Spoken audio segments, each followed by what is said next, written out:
Welcome back, football fans. This is Play Action Takes, presented by Apollo Media. I am your host, Stone. I'm here with my guys, Noah and Garrett. We're here to talk Week 6. Week 6 is already upon us. 6, the number of the beast in football, in Week 6 football. Sorry, I got weird there. Yeah, that was It's a a song. wild It's a song. I'm a music guy. Yeah. Okay. It is wild. We're already 6 weeks in. 6 weeks is a long time. It's a long time. That's like a month and a half. Yeah, It's a yeah. big We're time. we're over a month in, dude. That's crazy. It literally seems just like yesterday that I was watching the Miami Dolphins play in Los Angeles, Yep. beating up on Justin Herbert, sacking him at the end of the game to win it. Tyreek Hill just catching every ball. I felt like I was just watching little baby CJ Stroud play against the Ravens, just like making little throws, not throwing touchdowns. And now I'm seeing big boy Stroud fucking try to win games, dude. Now I see top 10 quarterback Stroud. Yeah. 5 weeks. There it is. Week 6 is upon us. The games seem a little lackluster. I struggled putting together the 5 big things for this week. Yeah. I'm trying that out. Five big topics, 5 big games. There may be like one big game. There's one that's one interesting game to me. Another one, kind of another one. There's like 3, and then maybe Monday night. So 4. Yeah. So 4 like games I'm like kind of interested in. Some solid games going on today. Yeah. Or this weekend, not today. So we're recording this on Thursday, October 12th, 1:05 Yes. p.m. So if anything breaking news happens before this comes out, sorry about it. Let's go ahead and get into the first matchup that I wrote down. Seahawks at Bengals. Cincinnati is favored by 2.5. Me and Garrett's Seahawks versus also Garrett's Bengals. It's a strange conniption that you got to go. For my Bengals. I mean, it's more like his Bengals. I just have like some Bengal players on certain fantasy teams where I was getting mad at. I do like the Bengals though. They're cool, but I do really like them Hawks up in Seattle. They're fun. I like them a lot. All right, this is what I'll say. If the Seahawks somehow beat these red hot, no man, fuck it. You said when they beat the Giants, you'll give them respect. You're not gonna have my respect. All right. All right. You need to stop being aggressive today. You've already talked about the number of the beast, and you're already yelling 2 minutes in.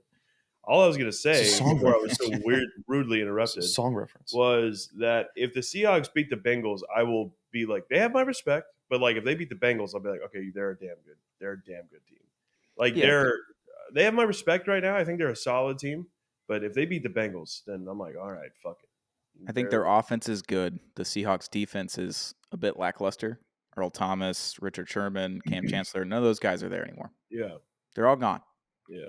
Yeah. I mean, they performed that Monday night game against a really bad offense, granted, but they did they dominated. It was a huge momentum swing going into the bye week for them, for that defense. For sure. And then I think the other thing we got to look at is Joe Burrow, was he under the influence of drugs last week? Yeah. Is that why his calf was working? Or did he fix something? Was he actually healed? Did it just take enough time to heal up even though he's playing?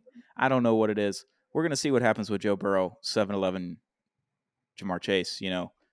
Oh, did y'all see that DK Metcalf said that their cornerback was going to just lock up Jamar Chase, essentially didn't have any worries, and Jamar Chase retweeted the video of DK saying that? Yeah, he said Devon Witherspoon was going to get the best of him, and then Jamar reposted it on X.com. That's it's a bold strategy. I mean, I like the confidence, but at the same time, Jamar's coming off of I think a crazy fucking game, so that's don't poke the bear. But all right, I respect the Seahawks. I just don't like DK at all. I don't really like DK. I think he's strong agree. The Ole Miss kid can get out of my face. Yeah, dude. He just annoys me. It seems like every year he's just talking like he's like a top 5 guy, and I'm like, you're just not even close, bud. He's just very, very cocky because he can jump really high, and I think he had really one good year. Yeah. I think last year he did solid, but he had one 1,300-yard year with like Russell, and he was like, oh well, I mean, I'm fucking good, man. And he kind of talks that shit now. Third round, second round, third round? He's a second-round pick, but he's also the second best wide receiver on his team. Tyler Lockett is head and shoulders above him every year. And who never is talking that shit like that and just goes out there and produces every week? Tyler Lockett. Yeah, Tyler Lockett's more consistent than him. Like, it's always been there, put up the big numbers, the big moments, and never. I honestly forget that he exists. Me too. Sometimes. I forget he's still there because he doesn't talk or anything. Yeah. I've been taking him nearly every year in fantasy for the last, 5-6 years because he's going to have a 3-touchdown game. He's going to almost have 100 yards every game. He's going to have 6 catches every game. Probably going to score a red zone touchdown. Almost every game. It's crazy. He just always scores and no one talks about it. Yeah, it'll be like, oh, what did Tyler Lockett do? Oh, he had 70 yards and a touchdown today. All right, man, I'm not hearing about that. Like, that's it every game. So Tyler Lockett, what a guy. The Texans almost drafted him, dude. Really? The Texans wanted him out of I think he went to Kansas. Not Kansas, K-State. He was something like that. And the Seahawks jumped the Texans and got him, and then we drafted Jalen Strong instead. We wanted fucking Tyler Lockett, and then the Seahawks jumped us, and we were like, fuck, all right, Jalen Strong. You know how we've been getting first round wide receivers for the last handful of years? Mm-hmm. Isn't it wild that AJ Brown and DK Metcalf both went in the second round? AJ Brown going in the second round. Receivers might be those, the kind of position now where it's like you can find one in any round. Like look at Puka Nacua. Look at Amon-Ra St. Brown.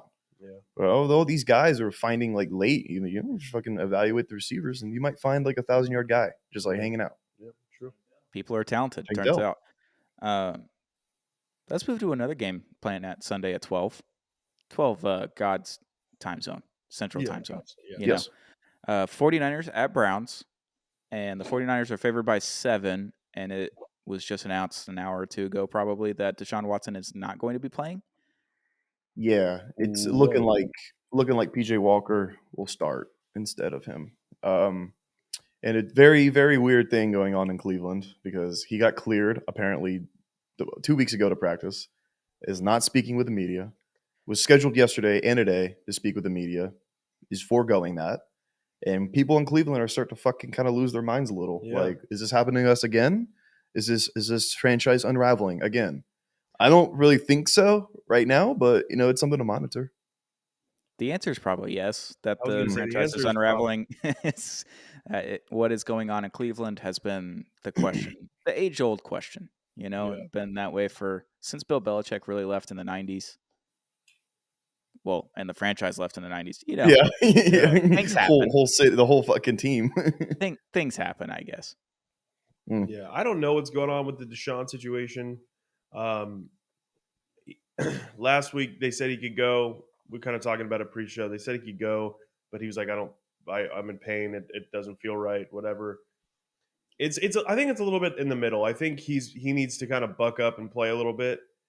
Get out there for his team. They're paying him $230 million fucking dollars to get out there. But also, one thing you mentioned pregame, Stoney, is that these team doctors will just tell you, the bare minimum is a go ahead for them. Like, can you walk? Then yeah, go ahead. You can get out there.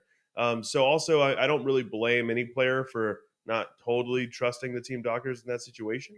I think there's a little bit of in the middle right now. I don't know exactly what's going on, but I understand both sides a tad, but also just like it just really what it comes down to is that, hey, y'all are playing the 49ers this week, and poor PJ Walker is going to go out there against maybe the best team ever put on a football field, and Fred Warner is going to take his head off. I mean, that's really what's going to happen, and maybe Deshaun's just ducking that. Maybe he's like, I don't want to fucking play. Which is fucking bullshit. Yeah. Like you get paid, you go out there and, you do your job. I'm not going to imagine if a doctor cleared me to go to work, 2 weeks ago. And I'm like, I'm still not feeling it, guys. I'm not coming in. Y'all would be like, dude, fuck up, bro. Come to work. What are you doing? Yeah, right. Deshaun doing his thing. Like, especially if you said it, Stoney. It's like Kawhi. It's like a Kawhi thing. Like, Kawhi got injured, and then they team doctors cleared him, and then he was like, I'm not doing it. For like an feeling about that years later. Now that I think he played 9 minutes, 7 minutes that season, like in January or February, and he's like, yeah, no, I'm good. Like, I don't feel right. And while he was cleared, he said he didn't feel right, whether that was to get out of San Antonio at the time, whether that was to get traded to LA, which he didn't even happen. He went to Toronto, won a title. Good for him. And finals MVP. Worked out. Deshaun Watson, you got $230 $232 million guaranteed completely fucked the entire quarterback market for contracts. Completely fucked it. And that's not on him. That's on Cleveland for doing it. Yeah. But you're giving that money to a guy that you think is going to be on the field consistently, barring life-altering injuries, ACLs. His shoulder just like falls off. Like maybe his shoulder did fall off and we don't know. Maybe it's an AC sprain. I mean, AC sprain. Like I don't know. The injury apparently is a bruised rotator cuff. That doesn't sound very good. No, well, a bruised rotator cuff probably does fucking hurt. Well, I saw earlier Pat McAfee had a Browns reporter on. I think her name's Mary Kay Cabo. She's kind of run stuff in Cleveland, and she was saying that the rotator cuff normally the recovery time is 3 to 6 weeks. So it kind of tracks for his recovery process currently. So I don't know, but I also look, man, he's never done anything to show the general public that he's a upfront cool guy, I wouldn't be shocked. His track record isn't so good, you know. So I wouldn't be surprised if he's like, I don't want to play right now. I'm hurt. If he's trying to force his way out of Cleveland, that's the funniest thing that's ever happened. Yeah, well, I mean, also it's not going to go well. Like, who's going to trade for that contract? How are you forcing your way? What kind of leverage do you have? Yeah. Like, and also, I mean, get out of that mindset, man, because you're never going to be the guy you want to be, moving team to team, like forcing your way out. Like Harden, like gets into a situation and then forces his way out of it. That's why he doesn't have a ring. Mm-hmm. But that's one of the reasons why he doesn't have a ring. If he would just have stick-to-itiveness and just like let's grind, he might have a ring by now, but he doesn't. So Deshaun Watson might be watching too much NBA because the NBA and the NFL are two very different beasts. Yeah, you can be a superstar in the NBA, jump to another team, win a title that year. Yeah. Typically doesn't happen, but you can win one the following year. Like Kawhi, like we said, he showed up in the offseason, won a title with the Raptors in one season, left, went to LA. Hasn't won anything since, but there's 15 guys on our roster in the NBA. Yeah. There's 52 that dress on Sundays, and then 16 practice squad guys. Yeah. And then like 50 coaches. Like, it's not the same.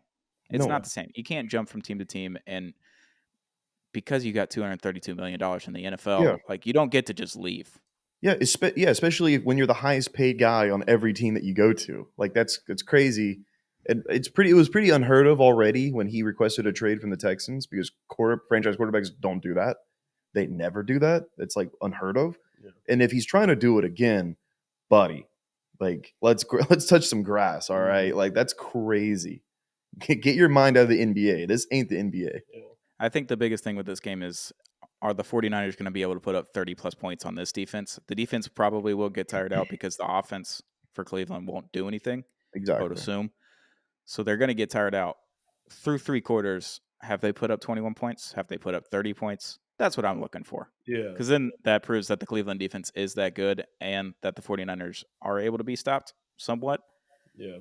So we'll see. It's a 12 o'clock game. I'll have it on a screen. Yeah, that's like that. That is like an iPad game because, like, the 49ers, they're like the new shit. The new cool shit to watch. It's like, oh wow, that's fun to watch.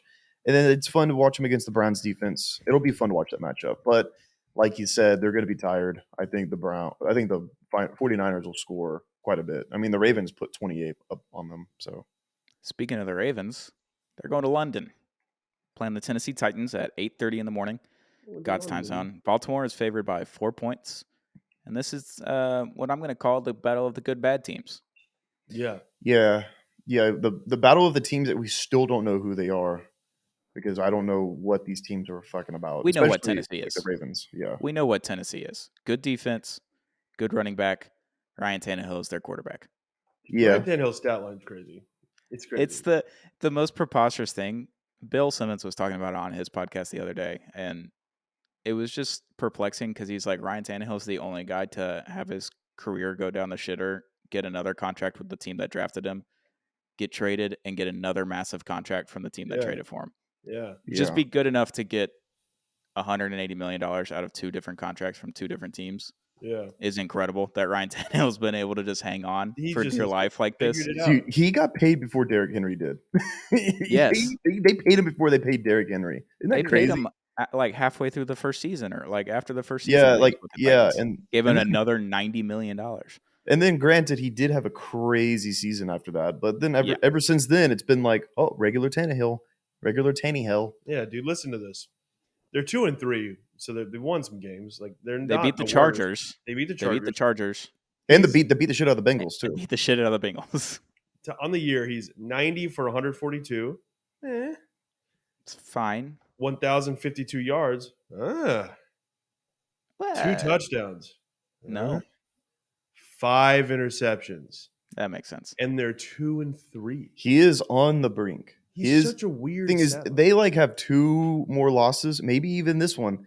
He is just like right there getting He's benched. teetering. Right there. He's God, the seat is burning fucking hot. Like it's so on fire for him. Like he's right there. He's just hanging on for dear life. He's gonna have a monster game in London. They're gonna be like, well, yeah, no, he's our guy. Yeah, they're gonna win against the Baltimore Ravens, and they're gonna be like, well, we're gonna have to start him again. Yeah. Well, because Noah, you said that he had 2 touchdowns on the season, but didn't he have like 2 or 3 rushing touchdowns against the Bengals? Perhaps. I don't know. I think he had a couple of rushing touchdowns against them. I think he had one against the Chargers. So he's like scoring in a weird way using his legs, even though he's 34, 36 years old. 30, something like that. Yeah, it's perplexing to say the least. And on the other side, are the Ravens wide receivers going to be able to catch balls again? Are we? I don't know. Are we sure about that? I don't know. I don't know. Maybe they should be in for like Jerry Jeudy right now because they need something to happen. Yeah. I don't know is Odell going to play this week? Do we know that? Didn't he start last week and then got hurt again? Yeah, he got hurt again. Yeah. Man, yeah, no, he ain't playing this week. And, it's fucking wild because like you have Zay Flowers who's dropping passes, and you have Mark Andrews, your only reliable target. Just all right, well, so let's put 2 people on Mark Andrews and let's fucking figure out the rest. And then Rashad Bateman dropped like 2 touchdowns. Yeah, like, you can leave Rashad Bateman open and he'll probably just drop them. And then the running backs like what? We stopping Justice Hill today?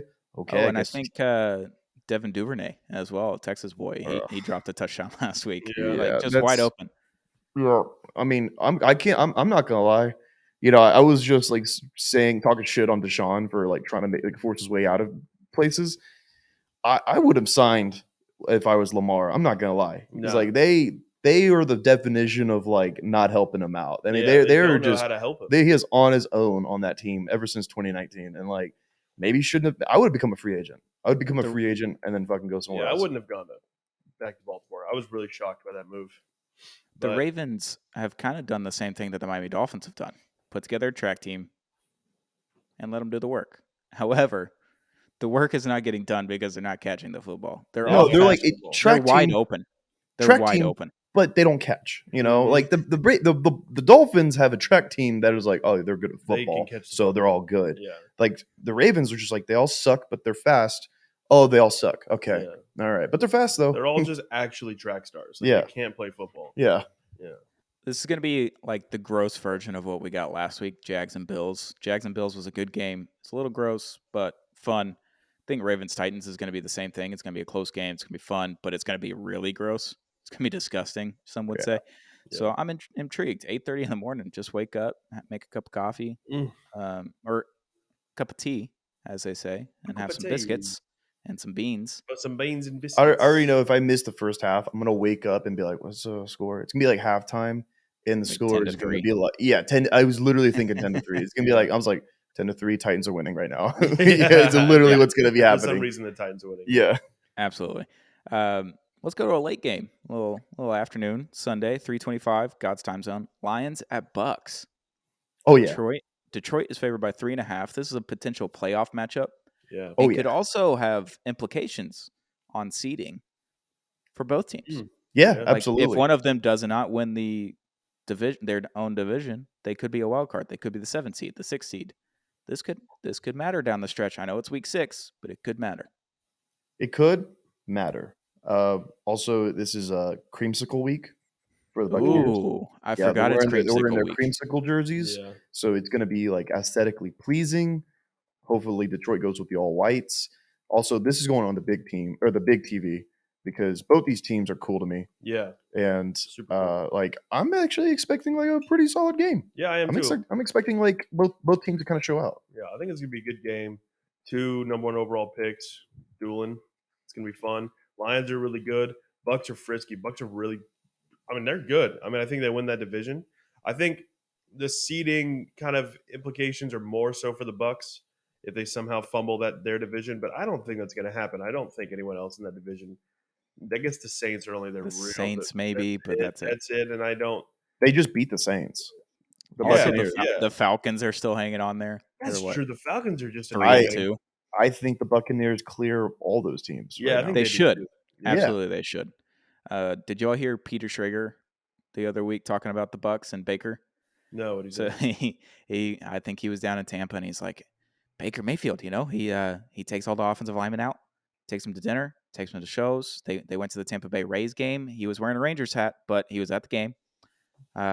He takes all the offensive linemen out. He gives them gifts. He goes with all the defensive guys. He's just a team guy, He's a team guy. I love your Schrager impression, by the way. Yeah, that's good. It's very funny. It's very excited about Baker just being a team player, which I think matters to an extent. But having an entire 23-minute segment on a podcast talking about Baker taking teammates out to dinners and paying for it and giving them gifts and stuff is like, you can mention it.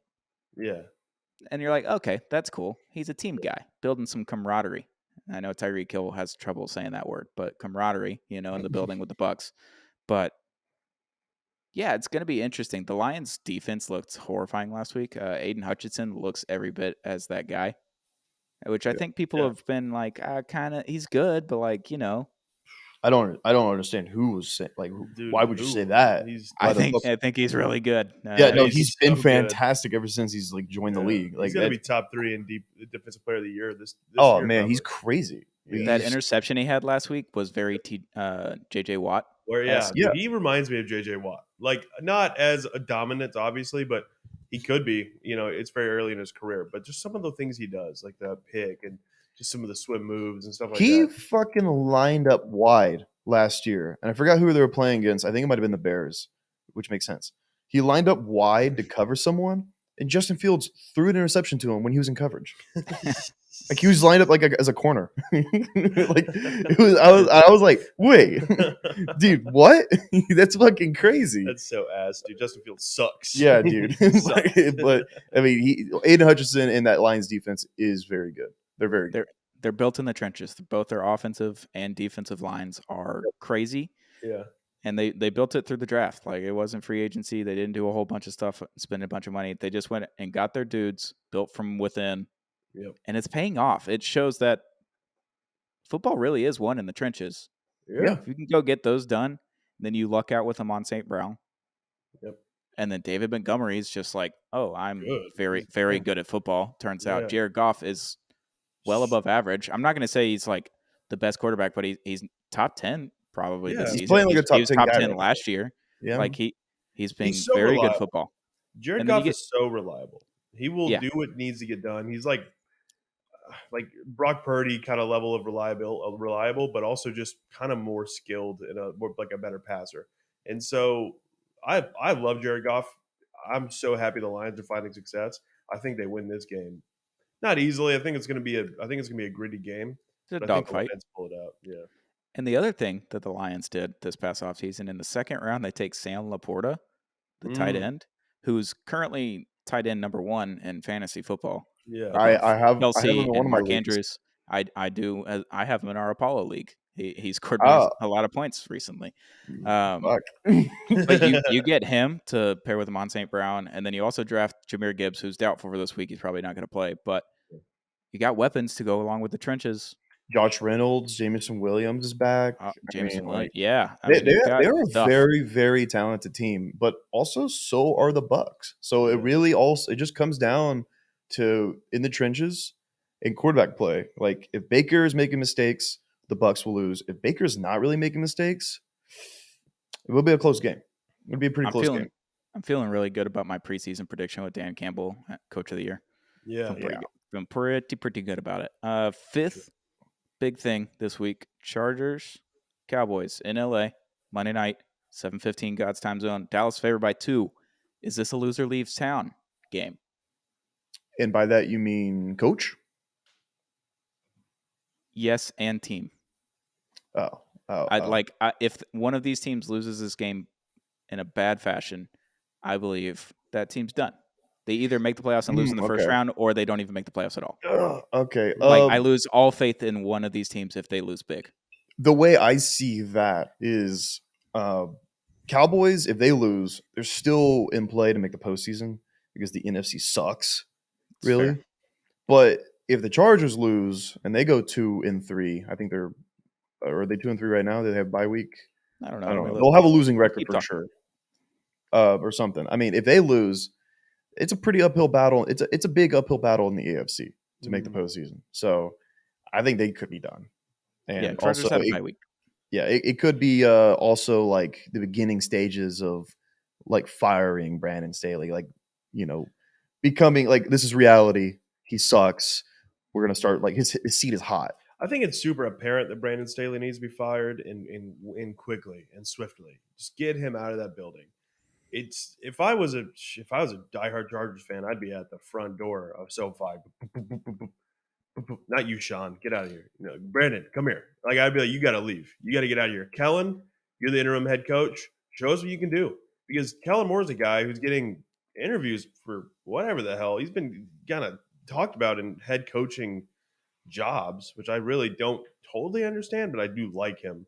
So let's see what he can do. I feel like this team would be better off with Kellen Moore at head coach than Brandon Staley at this moment. So how do you think it works in SoFi? When you knock on the door, like how do you separate the teams? Like, are they on the same side of the building? Are they on two different sides? Yeah. Do you have enough room for all the building? Like, yeah, because in a stadium, like, they make enough room for the coaches and the GMs and the front office, whatever. Yeah. Did you have to do that? You had to do that twice for SoFi? Yeah. Like, I don't know. I think so. Seems and weird. Also, I really wonder if it's like if the Rams bully the Chargers ever. Like, I wonder if like the Rams. Sean McVay is just fucking with every Chargers assistant that he sees. Gotta be right. Oh, he's playing mind games with them. Like he didn't. They probably don't even play him that year, and he's like, "I'm playing fucking mind games with you." No, McVay he's alpha dogging him. Guy. Yeah, no, McVay's the type of guy who walking around, he sees Staley, he goes, "Hey, you got something on your shirt, man." he might create, we might create a ripple effect within like the AFC, and then like shit would just happen because he did those mind games. Yeah, he's a smart guy. Yeah. He walks into the break room and takes the coffee pot out of Brandon Staley's hand as he's pouring it, and just pours the entire coffee pot into a cup. And it's like, "Oh, sorry, man, we're out of coffee." Yeah, make a new pot, man. Then Brandon Staley has to rush to practice. He's, doesn't have coffee in his system. He's late, gets there, makes mistakes, whatever, gets someone hurt. Chargers are in trouble now because Sean McVay took all that coffee. Because Brandon Staley's tired. He didn't get his caffeine. That's what's going on in LA right now. Yeah, he's taking all the coffee. He's not able to make any of the play calls. No. He's just not worried about it because he's like, I forgot to take my Adderall because I didn't have my coffee. He's like, fucking Sean took all the coffee again earlier, dude. Sorry I lost. So bad. All right, that's the 5 big things this week for Play Action Takes. We'll move on to quick hits. Yeah, I only got 2. This one expanded my first one. Frank Clark takes a pay cut and is going to get traded or waived by the Broncos. The fire sale is incoming in about 45 minutes ago, maybe an hour ago at this point. News is coming out. Dov Kleiman is saying that Jerry Jeudy is like 99% going to get traded before the deadline. NFC teams are monitoring and already having internal discussions about what they can and can't offer for said Jerry Jeudy. I think he's up for a deal this offseason, so it could be a rental situation. The Chiefs and the Panthers are in dire needs of a wide receiver. Yeah. Chiefs more so because they can actually win a Super Bowl if they just get one wide receiver. The Panthers just need Bryce Young to have literally any morsel of hope. Yeah. That'd be good for him to have someone to throw the ball to. That would be nice if they could do that for him. Yeah. So, Broncos fire sales incoming. Pat Surtain, Frank Clark, Justin Simmons. Their offensive linemen are good. There's a lot of pieces there. Jerry Jeudy. He gets moved. Now, didn't they say, I don't, because I didn't see this officially, just someone told me word of mouth that they said that Pat Surtain isn't on the trade block, or he is? Because I feel like they said anyone's up for grabs, but then someone told me the other day, like, Well, actually, they said Pat Surtain is earlier safe. in a press conference today, when all this was going on, Sean Payton got asked about it, and he said none of our starters are getting traded. And it's like, yeah, fucking right, Bubba. Like, yeah, right. Okay, Sean. Yeah, okay, Sean. Whatever, dude. Yeah. So none of your starting quarterbacks are getting traded. Yes, I agree with that. I think they'd be stupid if they took Surtain off the block because they could get a really high pick for him. He's maybe the best corner in the league. He's up there. They can get a first-round pick for him, dude. Yeah, and so they desperately need them. So, because look at the Dolphins from 2019. Fire sold everybody. Minkah Fitzpatrick, Laramie Tunsil, Kenny Stills, any piece that had any value at all whatsoever was sold. Was give it away. Not for free. Like Laramie Tunsil took, 2 first-round picks and 2 second-round picks? Yeah. Minkah Fitzpatrick took a first-round pick. They just loaded up. And all of a sudden they end up with, Tyreek Hill, Jalen Waddle, Tua Tagovailoa, Bradley Chubb, if you want to count him. Yeah. The list kind of goes on and on. Like, Jalen Ramsey is now part of that trade because a third-rounder that came from, I think, the Minkah trade was traded to the Rams, and Jalen Ramsey is now a Dolphin. Like, that's crazy. In 4 years, they went from tanking and looking like the worst team in NFL history to a super team, Super Bowl contender. Yeah, absolutely. The Broncos just have to make they need to do that. They need a fire sale. The Russell Wilson experiment did not work. It's been tragic. The Sean Payton experiment did not work. It's been more than tragic. And they're really the only hope they have is that they can move their guys, say, hey, it's been nice working with you. We're going to get some picks for you. Bye-bye. Good luck in Kansas City. Good luck in Carolina, wherever the hell you want to go. And move on. And hopefully within 3-4 years, they can be a viable football team again. Yeah. But if they don't do that, they're fucked. I think the quicker that they realize that this is fucked, the better. Because you don't want to, try to be like, oh, well, we still have good pieces this year. Maybe we can make a push. No. Fucking get rid of it all. Tear it all down. Yeah. Sean probably doesn't even like most of the team right now. And the team probably doesn't like that they're in that position right now. So start over. Mulligan, let's go again. Because Sean Payton, you paid him $100 million to coach. You paid Russell Wilson $250 million to be a quarterback. I think in 2 seasons they can get rid of Russell Wilson, but they got to get to the second season because I think the cap hits like $70 million or something stupid. Good Lord. Sean Payton, you could technically get rid of him if you wanted to, but that would be admitting like the biggest mistake you've ever made by giving up multiple high round draft picks for a coach and then giving him $100 million. But I believe the Walmart family bought the Broncos, so it's like they did. They don't care. What's $350 million to us? Yeah, they don't care. So that contract is. I'm looking at this Russell Wilson contract right now. It's not good. Dude, 2024, $39 million. 2025, $37 million. 2026, $40 million. 2027, $45 million. 2028, $50 million. Dude. That they're in trouble. At this point in his career, he's made $266 million. By 2028 with the Broncos, he's going to make $477 million. Seems good. Seems good for you, Russ. Day for him at the office, but all-time bag finesser. He sucks. You know what's funny though? His numbers didn't say he sucked. It's kind of wild. Well, he's actually had statistically having one of his best seasons. Well, it's wild. I saw a crazy stat earlier. Is that in the first half of games, he has the best QBR. He's like 3rd in passing yards. He's like ranked in all the major categories in the first half of every game this year. He's a top 5 quarterback. In the second half of every game, he's literally dead last in almost every one of them. So these teams are coming in and making halftime adjustments and just dominating Russell Wilson and the Broncos in the second half. It's just not feeling very dangerous anymore. The clutchness is gone. No. I mean, he might be clutch somewhere else. Like if they were able to get rid of him and some team picked him up and they're I don't know, they just started using him in a certain way where he's kind of back. That he was DOA honestly to me entering the season. And the Broncos are in perfect position to just be like, let's draft a first round quarterback just, for youth and when Russell's done. And then Russell's not going to play next year. It's just going to be the Drake May show. It's gross. It's very Drake funny. May and the Broncos uni would look pretty cool. Sure, whatever. Broncos, just go ahead and tank. Call it a day. Give Pat Surtain to the Dolphins. 1 second. One sec, Stoney. Oh, what's up? Hello? Testing. Here we go. That was weird. Hold on 1 second. Sorry about this. We're back. Sorry about the input on the TV. It just opened up Netflix. Yeah. It just like it was weird. Broncos fire sale. Give Pat Surtain and Jerry Jeudy to the Dolphins for like a 3rd-round pick and some salary filler and call it a day. You know, one would think that would be the best way to go about. I'm gonna laugh very hard if the Dolphins end up with Jerry Jeudy. Dude, y'all don't need him. I know. We can need him. That's the funniest thing is that we didn't need Chase Claypool at all, and he's probably going to have like 6 touchdowns by the end of the year with 600 yards for no reason at all whatsoever, and it's all going to be red zone. Yeah, Jerry Jeudy linking up with Jalen Waddle and Tua Tagovailoa, a little Alabama reunion. Let's run it back. If I was Goodell, I would veto that. I'd be like, "Fuck no, dude. What?" Jerry Jeudy's going to look real nice in that battle red, though. I don't see a problem with him going to Miami. The last quick hit. I thought this was interesting. Bills fans are crying about it online as they cry about most things. They cried about the sun. They cried about a lot of things. Mm-hmm. The Jags and the Bills both did not get a bye week after London. And specifically for the Jags, spending 2 full weeks in London, 2.5 full weeks, whatever, not getting a bye week, coming back 5 hours time change. Not good. Yeah. That doesn't seem fun. For 2 weeks, dude, the Jags especially, for 2 weeks, that's pretty wild. You've gotten so used to that time.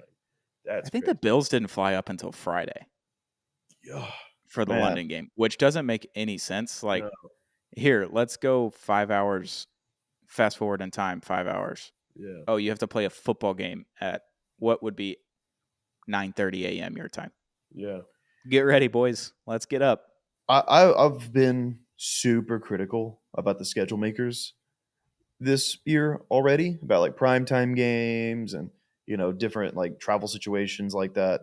But that is actually like kind of fucked up. That's actually like, dude, I would be pissed. I'd be like, dude, can you guys give us a fucking break? You sentenced us to fucking London for 2 weeks and we have to come back and like we have to play again. Like, that's crazy. Yeah. Because it's been a thing for the last handful of years that whoever goes to London, and I guess this year Germany, they get a bye week right after. Yeah. It's just kind of how it's shaped up. The Dolphins have it. In November, they go play the Chiefs in Germany, and then they get a bye week the next week. Yeah. And I think it's happened for a couple other teams. But the Jags are like, yeah, we'll just power through, I guess, It might have just been it might have been an oversight by the NFL, but at the same time, it's like, dude, pay attention to that. Come on. You want teams to like go play internationally to try to spread your brand around? Like, take care of the players though, dude. Yeah. 100%. Yeah. So that was my last quick hit. Broncos fire sale, no bye week for the Jags and Bills. NFL week 6. We're already here. It's weird how fast it's going. I don't like it necessarily. I like it, but I don't. Weird. I don't like it. I've talked about it many times before.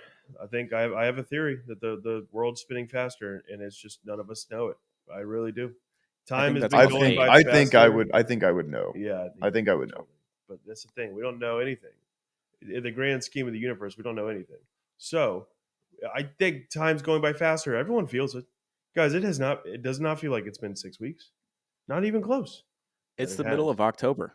That's wild. We're in the middle of the postseason. It feels like y'all were just in West Palm Beach. Exactly. In March. It just feels like you were just there. I felt like a long time ago to me. I don't know. It feels like you were in Wyoming yesterday.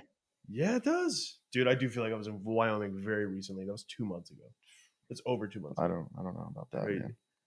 I perceive everyone perceives time differently. Well, I perceive time like it's going fast, and I'm going to talk to someone about it. You hear me? I'm going to get down to the bottom of this. Dude, we got to get out of here before this guy gets in. Time is moving slow, but if you spent your time watching us on YouTube, make sure to hit that subscribe button. Give us a like. Leave a little comment down in the comment section. Please. Hit the subscribe button. We've got plenty of good Astros postseason just hoopla all over the YouTube, all over our social medias at Apollo HOU. Lots of new shirts in the ApolloHOU.store. Football is happening. Week 6, play action. Still going. We still like I check every day. Like, is it still a thing? Yep, still a thing. We're onward. Yeah. And now it's really football. It's really football season. It's cold outside. I'm wearing a crew neck sweatshirt. It's like 65 degrees. Yeah. Little crew neck and shorts. Shorts action. Oh, what a nice fit. Right. We're getting ready, Yeah. Football season. Play Action Takes presented by Apollo Media. Football. Watch football. Watch it.